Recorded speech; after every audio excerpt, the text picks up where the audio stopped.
The Galactic Military Academy's pristine halls echoed with the soft hum of energy weapons and the metallic clang of combat armor. Cadets from 12 different species moved through their training regimens, each wielding technology that could level city blocks. Among them walked Jackson Martinez and Lily Chen, the only two humans in their class of 300. "Another energy sword demonstration," Jackson muttered, watching a towering Krillian cadet slice through a reinforced steel plate with casual ease. "Sometimes I wonder if Command made a mistake accepting us." Lily flexed her fingers, calloused from years of martial arts training back on Earth. "Maybe they did. But we're here now." The Academy's philosophy was simple: overwhelming technological superiority wins wars. Every species that had joined the Galactic Federation had learned this lesson the hard way, abandoning primitive physical combat for plasma cannons, force shields, and powered exoskeletons. Every species except humanity, whose recent admission to the Federation had raised more than a few eyebrows. Instructor Vexhai, a mantis-like Zelani with 4 arms, clicked his mandibles in what passed for amusement. "Today we examine close-quarters combat scenarios. Each of you will face the Mark 7 Combat Assessment Unit." He gestured to a line of humanoid machines, each standing 7 feet tall and built from military-grade composite armor. "These units are designed to simulate enemy combatants. You have your standard loadout: plasma rifle, energy shield, and combat armor." The first cadet, a crystalline Thorian, stepped forward.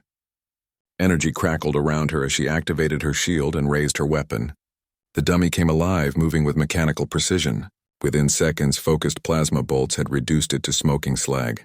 "Excellent efficiency," Vexhai noted. Next, one by one, the cadets dispatched their mechanical opponents with casual efficiency.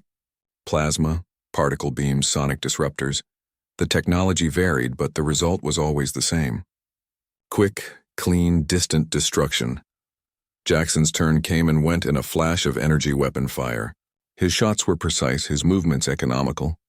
Another dummy reduced to scrap in under 10 seconds. Then came Lily's turn. She stepped into the assessment circle and did something that made every being in the room pause. She set down her plasma rifle. Her energy shield generator followed, clattering against the floor. Finally, she began removing her combat armor, piece by piece, until she stood in nothing but her standard-issue training clothes. A ripple of confusion swept through the gathered cadets. Several species didn't even have words for what she was doing. "Cadet Chen," Vexhai's voice carried a note of bewilderment. "Perhaps you misunderstood the exercise parameters." "No, sir," Lily replied calmly, settling into a fighting stance that looked almost primitive compared to the advanced technology surrounding her. "I understood perfectly." The instructor's 4 eyes blinked in sequence. In 3 centuries of teaching, he'd never encountered such inefficiency. "Very well.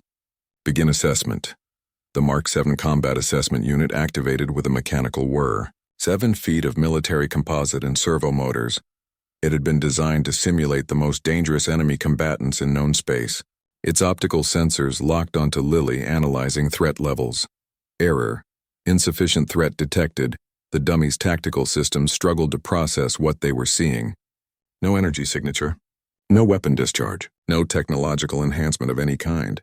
Just a small human female barely reaching the machine's chest, standing with her hands empty. Lily waited, perfectly still, as the mechanical warrior approached. The Academy's finest minds had programmed this unit to counter every known combat technique in the galaxy. Unfortunately for the machine, none of those minds had been human. The dummy struck first, a precision blow calculated to incapacitate without causing permanent damage to testing equipment. Lily wasn't testing equipment, she moved like water, flowing around the strike with an economy of motion that seemed to violate physics. Her hand shot out, fingers extended, striking a joint that the machine's programmers had assumed was unreachable during combat. Composite armor, rated to withstand plasma bolts, cracked under the focused pressure of human bone and sinew. The dummy recalibrated, adaptive algorithms adjusting for this unexpected variable. It struck again, faster this time, servos whining with effort. Lily was no longer there. She had closed the distance, moving inside the machine's guard with a speed that made several cadets wonder if humans possessed some form of natural teleportation. Her elbow found another joint, this one in the dummy's torso. The impact rang through the chamber like a bell. The machine tried to grapple her, forearms moving to surround and crush this impossible opponent. Lily flowed between the mechanical limbs like smoke, her hands finding purchase on the dummy's head. She twisted, putting her entire body behind the motion. The sound of snapping metal echoed through the chamber as the Mark VII's neck joint sheared completely through. The head tumbled to the floor, optical sensors flickering once before going dark. The body followed a moment later, crashing down in a tangle of sparking servos and shattered composite. Silence stretched through the training hall like a held breath. "Impossible," whispered someone in the crowd. Jackson wasn't sure which species it had come from. Instructor Vexai approached the wreckage, his mandibles clicking rapidly, a sign of extreme agitation in his species. He knelt beside the destroyed dummy, running one of his 4 hands over the sheared neck joint. "The Mark VII is rated to withstand direct hits from military-grade plasma weapons," he said, his voice carrying a note of disbelief. "Its composite armor can deflect particle beams that would vaporize a building." "Yes, sir," Lily replied, settling back into a relaxed stance as if she hadn't just accomplished something that violated half the known laws of combat engineering. "How?" The question came from everywhere at once, dozens of species asking in dozens of languages. Lily looked around the chamber, taking in the shocked faces, the advanced weapons, the technology that could reshape worlds. When she spoke, her voice was quiet, but it carried to every corner of the room. "Your machines are built to fight other machines. Your weapons are designed to counter other weapons. Your armor is rated against energy and projectiles." She gestured to the destroyed dummy. "But evolution is the most merciless engineer of all. For millions of years, my species fought with nothing but our bodies, our minds, and our will to survive. We learned to find the weak points in anything that wanted to kill us because if we couldn't, we died."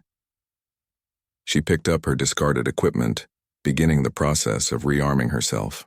"Your technology is impressive, but it has limits, boundaries, predictable parameters." She looked directly at Instructor Vexai. "I don't." As the cadets filed out of the training hall, whispered conversations followed in their wake. The word spread through the academy's corridors like wildfire. Humans didn't just use their technology as a tool, they were weapons themselves. Jackson caught up with Lily in the corridor outside. "That was either the most brilliant thing I've ever seen or the most insane." Lily smiled, the expression carrying echoes of something predatory that made Jackson remember why humanity had spent so long at the top of their planet's food chain. Why not both? Behind them, maintenance crews were already working to clear away the wreckage of the Mark VII. Its shattered remains a testament to something the galaxy was just beginning to understand. Humanity had never stopped being dangerous. They had just learned to be dangerous with better tools.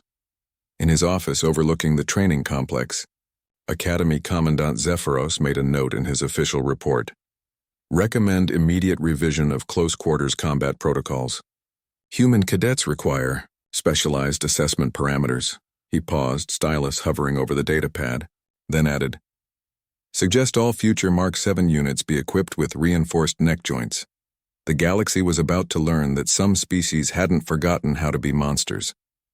They had simply chosen for a while to be civilized ones.